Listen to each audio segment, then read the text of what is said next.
এই 3 দিন আগে একটা স্ট্যাটাস দিয়েছে, আমার বোন যে আন্দোলন করেছে ফ্যাসিস্টের বিরুদ্ধে, সে বোরখা পরে টকশোতে যাবে, তাকে টকশোতে যেতে দেবে না। আপনি চিন্তা করতে পারছেন? হ্যাঁ, যে মেয়েটা আন্দোলন করতে পারছে, সংগ্রাম করতে পারছে, সে নাকি বোরখা পরে টকশোতে যেতে পারবে না। অথচ 92% মুসলমান। ওদের চামড়া তুলে ফেলতে হবে, ওদের ঘাড়কে মটকে দিতে হবে ইনশাআল্লাহ। সোচ্চার হন।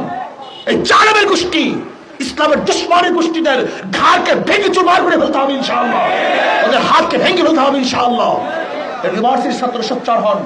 আজকে ইসলাম নিয়ে, দাড়ি নিয়ে, টুপি নিয়ে, ইসলামী লেবাস নিয়ে আমার দেশে ঢুকতে পারবো না, আমার দেশে কাজ করতে পারবো না, এটা সহ্য করা হবে না। যদি অটল বিহারী বাজপেয়ী বাংলাদেশে ধুতি পরে আসতে পারে, তাহলে আমার প্রেসিডেন্ট কেন টুপি পরে হতে পারবে না, পাগড়ি পরে হতে পারবে না। যদি মনমোহন সিং ভারতের প্রাইম মিনিস্টার, সে শিখদের পট্টি পরে দাড়ি রেখে সে প্রধানমন্ত্রী হতে পারে, আমার দেশের প্রধানমন্ত্রী কেন নবী আলাইহিস সালাতু ওয়াস চেহারার দাড়িওয়ালা টুপিওয়ালা কেন ক্ষমতা বসতে পারবে না? অবশ্যই বসতে হবে। আসুন ইসলাম নিয়ে সামনে অগ্রসর হই।